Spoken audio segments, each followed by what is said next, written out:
कलयुग की सेना कौन कौन सी है मालूम? कलयुग की सेना में 4 लोग हैं। कौन कौन से हैं? जब राजा परीक्षित को कहते हैं उस कली ने राजा परीक्षित से कहा कि कोई सा अच्छा सा स्थान दो, तो उस राजा ने इस कली को 4 जगह पर स्थान दिया था। कौन कौन सा? द्यूतपानम स्त्री सोना यत्र धर्म चतुर्विधा। कलयुग का वास कहां पर है? कलयुग का वास है जहां पर जुआ खेला जाता है, जहां पर सट्टा खेला जाता है, जहां पर जुआ खेला जाता है, वहां पर कली का वास है। क्योंकि बिना कपट के जुआ कभी खेला ही नहीं जा सकता। कपट के रूप में कली का वास है वहां पर। यदि बिना कपट के यदि जुआ खेला जाता होता तो क्या युधिष्ठिर जी महाराज जीत नहीं सकते थे क्या? वो तो जीत जाते। लेकिन कपट करा किसने? शकुनी ने कपट करा, पांसे बदल दी। तो बिना कपट के जुआ कभी नहीं खेला जाता। तो जहां पर जुआ खेला जाता है वहां पर कपट के रूप में कली। दूसरा स्थान बताया सुरापान, जहां पर मदिरा पी जाती है, जहां पर शराब पी जाती है। जो व्यक्ति शराब का सेवन करता है, जो व्यक्ति मदिरा का सेवन करता है, सुनो, उस व्यक्ति के घर के अंदर सदा कलयुग का वास रहता है। उस घर के अंदर सदा दरिद्रता निवास करती है। उस घर के अंदर कभी लक्ष्मी निवास नहीं कर सकती। मैंने कई घरों को देखा है, लोग मदिरा पी करके अपनी घर की लक्ष्मी को बहुत मारते हैं, जिसकी वजह से उसका घर सुंदर है, जिसकी वजह से उसके घर के अंदर भगवान को दीपक अगरबत्ती लग रहा है, जिसकी वजह से उसका घर स्वर्ग से सुंदर है, उसी स्त्री को वो व्यक्ति शराब पी करके मारता है। मतलब कली का वास है उसके घर के अंदर। तो एक बात याद रखना आप लोगों से निवेदन है, आप लोग इस चीज का सेवन मत करना कभी भी।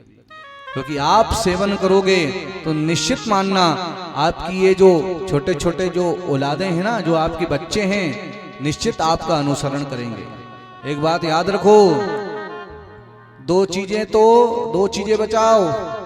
एक तो फसल को बचाओ और दूसरी अपनी नस्ल को बचाओ। फसल को तो सब बचा लेते हैं, बचाते कि नहीं बचाते, क्योंकि धन आ रहा है। परंतु इन नस्ल को कैसे बचाओगे? अपने आचरण से बचाओ।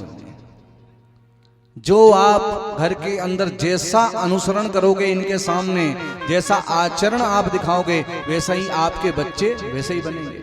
आपने यदि मदिरा पी तो ये भी मदिरा पीना शुरू कर देंगे।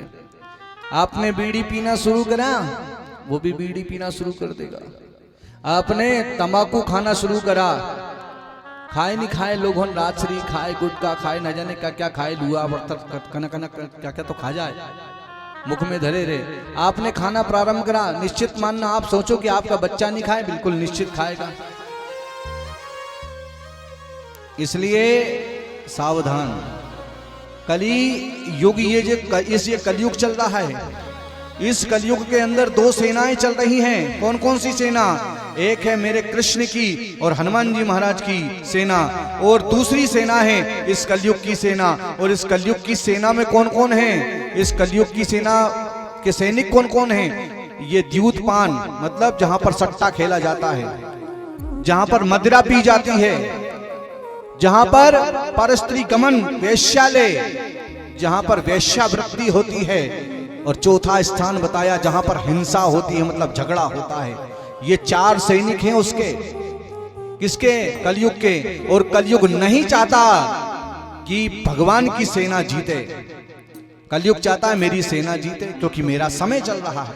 और एक बात याद रखना, आपने देखा होगा, जो व्यक्ति दारू पिए, जो व्यक्ति पर स्त्री गमन करे, जो व्यक्ति झगड़ा करे, जो व्यक्ति जुआ सट्टा सब कुछ खेले, वो बढ़ता बहुत है। उसके पास खूब धन आता है और वो बहुत बढ़ता चला जाता है। क्यों? क्योंकि कलयुग उसको देता है, दिखाता है, और लोगों से कहता है कि देखो जो मेरी सेना में रहेगा उसको धन धान्य से परिपूर्ण कर दूंगा, देखो कितना धन है इन लोगों के पास में। लेकिन भूले में मत आ जाना, याद रखना, जिनने इसकी सेना में जो भर्ती हुआ उसकी अंत तो गतवा, अंत गति बहुत दुर्गति होती है अंत में, उसकी अंत में बहुत दुर्गति होती है। इसलिए मैं एक बात पूछना चाहता हूं आप सब लोगों से कि आप लोग किसकी सेना को चुनोगे?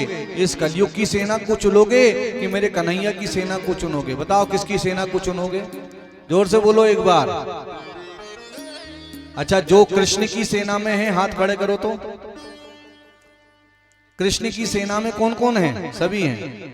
और कलयुग की सेना में एक भी नहीं है, ठीक है ना? तो आज से ये प्रण ले लो कि ना तो हम सट्टा खेलेंगे, ना हम मदिरा पिएंगे, ना हम परस्त्री गमन करेंगे और ना हम वेश्या गमन करेंगे। समझ में आ रही है आप लोगों को बात? आज से आप लोग बिल्कुल ये संकल्प कर लो कि आज से हम कृष्ण की सेना में हैं। बोलो वृंदावन बिहारी लाल की जय।